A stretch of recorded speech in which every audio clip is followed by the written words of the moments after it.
De acordo com a Wikipédia, a memória RAM foi criada em 1949 e eram chamadas memórias de núcleo magnético ou então memórias de ferrite. O Univac, que foi o primeiro computador comercial fabricado nos Estados Unidos, já utilizava pilhas de cartões e módulos ao invés das gigantescas válvulas que eram os tubos de Williams.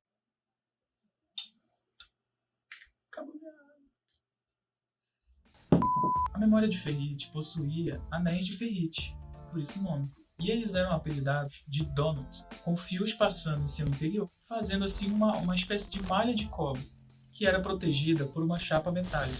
Esses donuts se magnetizavam por impulsos elétricos, formando assim o on e o off, ou seja, o 1 e o 0.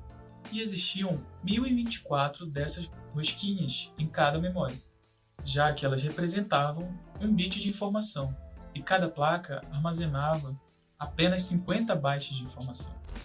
Na imagem podemos ver um exemplo de unidade de memória, construída usando placas de memória de ferrite. Essa unidade de memória está em exposição no museu do MIT, e apesar desse tamanho todo, ela possui apenas 64 KB de espaço. A memória de ferrite se deu fim no ano de 1973 com a popularização da DRAM, que é o tipo de memória que utilizamos hoje em dia, com as suas aperfeiçoações, é claro. A DRAM foi inventada no ano de 1976 por Robert Denart, porém só foi anunciada no ano de 1970 pela Intel.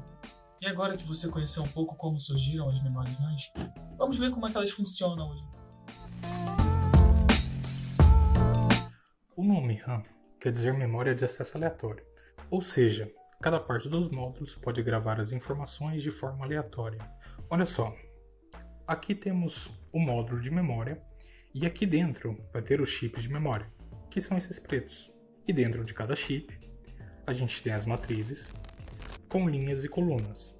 Dentro da memória RAM vai ter milhões de pontos em cada um dos chips de memória.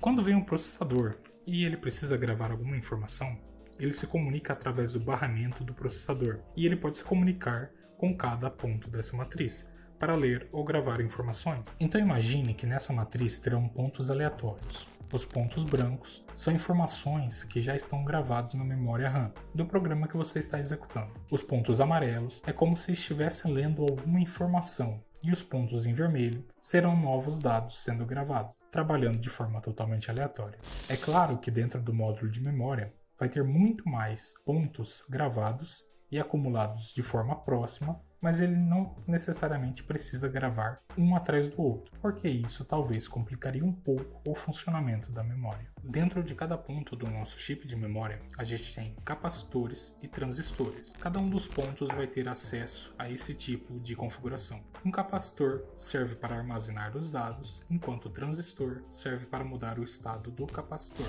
ou seja, quando alguma informação é apagada ou quando você fecha um programa Windows, o capacitor vai ser esvaziado, então é como se não tivesse informação alguma. E quando você grava uma nova informação, ou seja, quando você abre um programa, o transistor vai encher o capacitor de dados, seja lá qual for a informação, e assim vai continuar rodando o seu programa. Isso é feito uma fração de milésimos de segundo, e aí a gente tem todos esses pequenos itens lá dentro da memória funcionando em paralelo e sendo acessado de forma aleatória. A diferença da memória RAM para HD e SSD é que a RAM tem uma memória do tipo volátil, ou seja, a informação que está aqui dentro só funciona enquanto o seu computador estiver ligado. Aí se você desliga seu computador, toda essa informação é jogada fora, porque o capacitor e o transistor precisam de energia a todo instante, enquanto o HD e o SSD eles gravam a informação de forma permanente, ou seja, é uma memória do tipo não volátil. DDR quer dizer dupla taxa de transferência. Isso quer dizer que ele transfere o dobro de informações por ciclo de clock. E os números indicam a versão na memória e a geração. Só que além disso, muda também o clock da memória, a taxa de transferência, a quantidade de bits e outras informações como os timings internos da memória. Temos a SDR, a DDR e a VRAM. A SDR foi a primeira memória criada capaz de trabalhar em sincronia com a placa-mãe. Só por isso já superava as memórias mais antigas, pelo fato de conseguir alocar 8 bancos em um módulo. A memória SDR faz uma transferência por ciclo. A memória DDR realiza 2 transferências por ciclo, só por isso superava a SDR. Mas uma coisa que as duas tinham em comum era o tempo de inicialização, que o tempo de inicialização das duas era o mesmo. E aí veio a DDR2. Ela realiza o dobro de transferências por ciclo. Mas por incrível que pareça, mantém o mesmo tempo de inicialização. Os resultados com aplicativos que precisavam de uma grande leitura sequencial era ótimo, mas aqueles que precisavam de alguns acessos aleatórios tiravam um pouco proveito dessa velocidade. E aí temos a DDR3, que a partir desse ponto, como acontece com os processadores, aumentar a clock base aumentada exponencialmente o consumo de energia e a geração de calor.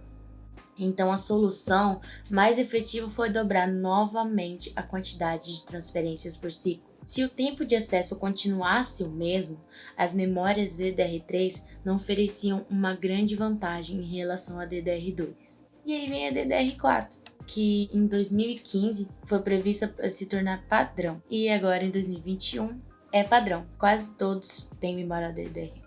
Ela traz recursos interessantes, como uma voltagem mais baixa, consequentemente menor consumo de energia, além do desempenho otimizado, computação de baixo custo e ecológica. A memória DDR4 também oferece verificações de redundância cíclica para maior confiabilidade dos dados, detecção de paridade no chip, para a verificação da integridade de transferências de comando e de endereço a partir de um link.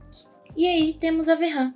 A memória VRAM é um termo de informática utilizado para descrever a performance da memória dedicada à placa de vídeo. Na maioria das vezes, a memória VRAM vem reservada exclusivamente para a comunidade de processamento gráfico, a GPU.